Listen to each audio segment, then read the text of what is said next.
श्रोता प्रेमियों, मैं राम सागर शास्त्री आप लोगों के समक्ष रखने जा रहा हूं राजा नल की कथा। देखिए, सूर्यवंश में एक धर्मात्मा राजा हुआ जिसका नाम नल था। नल नागवंशी राजा इक्ष्वाकु का पुत्र था। राजा नल प्रतिदिन 1 करोड़ गाय ब्राह्मणों को दान किया करता था। राजा इतनी गाय दान कर चुका था कि आकाश के तारों की भले ही गिनती हो जाए, परंतु राजा द्वारा दान की गई गायों की गिनती नहीं हो सकती थी।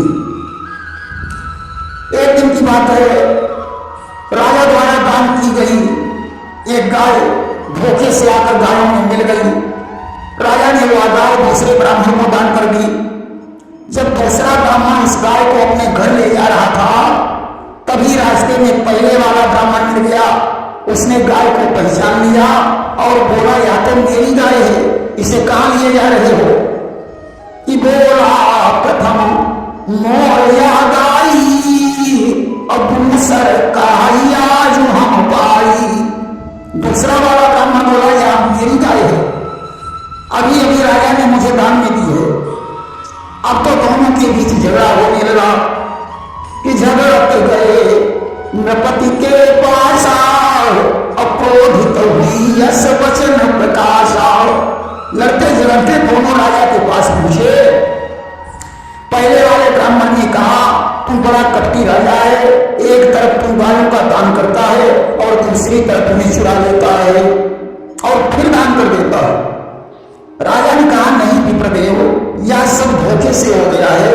अब ऐसा करो, एक व्यक्ति इस गाय को ले लो और दूसरा एक गाय के बदले में 1 लाख गाय ले ले।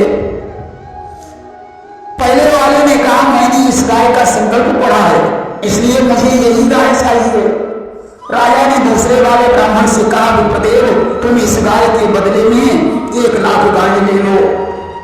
उसने कहा, मैं भी ऐसा नहीं कर सकता हूं, क्योंकि मैंने भी इस गाय का संकल्प पढ़ा है, इसलिए मुझे यही गाय चाहिए।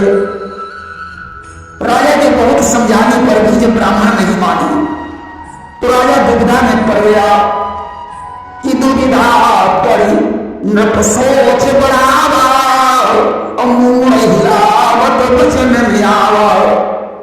राजा सिर हिला रहा है, मुंह हो गया, उसके नहीं पा रहा है। तो ब्राह्मणों ने उसे श्राप दे दिया, शीश तोड़ गिरगिट सम कापा, अब गिरगिट हो हमारे हिसाबा। जब तू गिरगिट की कहीं शीश हिला रहा है, इसलिए तुझे गिरगिट बनना पड़ेगा। ऐसा कहकर उन्होंने गाय को छोड़ दिया और दोनों ब्राह्मण अपने अपने घर चले गए। राजा ने इस पाप की निवृत्ति के लिए अन्य ब्राह्मणों को बहुत सा दान दिया, फिर भी इस पाप से मुक्त नहीं हो पाया। कुछ दिनों के बाद जब राजा की मृत्यु हुई और धर्मराज के पास पहुंचे, चित्रगुप्त ने इनका लेखा जोखा देखा। धर्मराज से कहा, प्रभु, इस राजा का पुण्य बहुत है, परंतु उसके साथ थोड़ा सा पाप भी है। जो इन्होंने एक बार दान की गई गाय का दोबारा दान कर दिया और ब्राह्मणों ने इन्हें गिरगिट होने का श्राप दे दिया। धर्मराज ने कहा, राजन, अब तुम मुझे बताओ कि पहले कौन भोगना चाहते हो या पाप? राजा ने कहा, महाराज, मैं पहले पाप भोगना चाहता हूं। धर्मराज ने कहा कि तुमने दान की गई गाय का दोबारा दान किया है, इसलिए ब्राह्मणों के श्राप के अनुसार तुम्हें गिरगिट बनना पड़ेगा।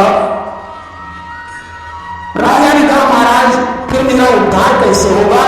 धर्मराज ने कहा, राजन, थोड़े दिनों के लिए तुम्हें गिरगिट बनना पड़ेगा, इसके बाद द्वापर युग में यदुवंश के अंदर भगवान कृष्ण का अवतार होगा, उनके शरण के स्पर्श से तुम्हारा उद्धार हो जाएगा। कि द्वापर युग यदुवंश मजारा, और यही कृष्णचंद्र अवतारा, तिनके चरण छुअत निस्तारा, अवस हुई उद्धार तुम्हारा। इतना कहकर धर्मराज ने राजा को गिरगिट बनाकर एक अंधे कुएं में गिरा दिया कि उसी साप वस धूप में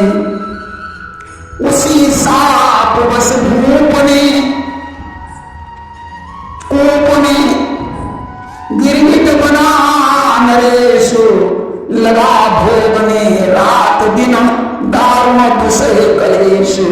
अब तो राजा इस अपराध के कारण गिरगिट बनकर कष्ट भोगने लगा। उसे भगवान कृष्ण के दर्शन की लालसा लगी थी।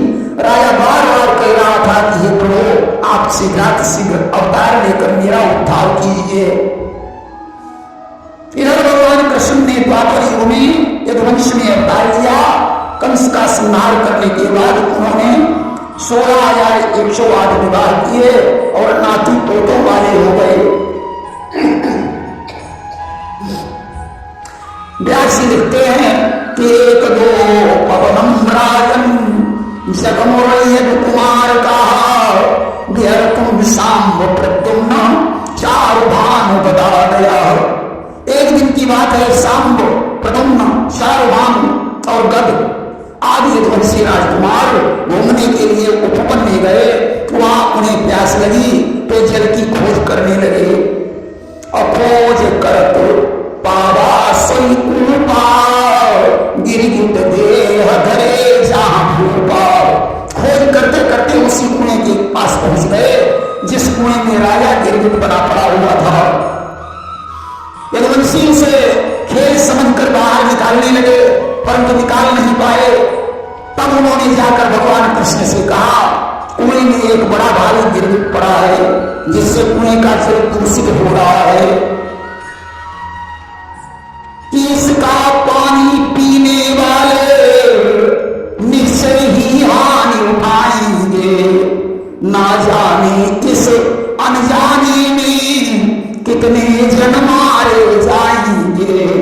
कुएं का विषैला पानी पीने से काफी लोगों की मृत्यु हो सकती है, इसलिए आप कृपा कर गिरगिट को बाहर निकाल दीजिए। यदुवंशियों की बात सुनकर कृष्ण कुएं के पास पहुंचे। भगवान ने अपना बायां पैर कुएं में डाला।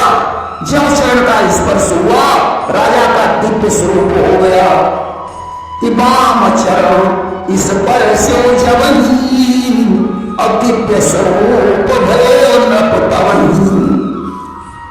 अब तो राजा दिव्य स्वरूप होकर भगवान की स्तुति करने लगा कि बंसी विभूषित कराओ नवनीर दाभा पीतांबरा तमोबिंब फलाधरोष्ठा पूर्णेन्दु सुंदर मुखादर विंद नेत्रात् प्रसाद परम किमपि तत्त्वमां न जाने। राजा ने कहा, प्रभु आपने अपना दर्शन देकर मुझे कृतार्थ कर दिया, आपकी कृपा से मेरा उद्धार हो गया। इस प्रकार भगवान को प्रणाम करके राजा देवलोक को चला गया। प्रेम से बोलिए वृंदावन बिहारी लाल की जय।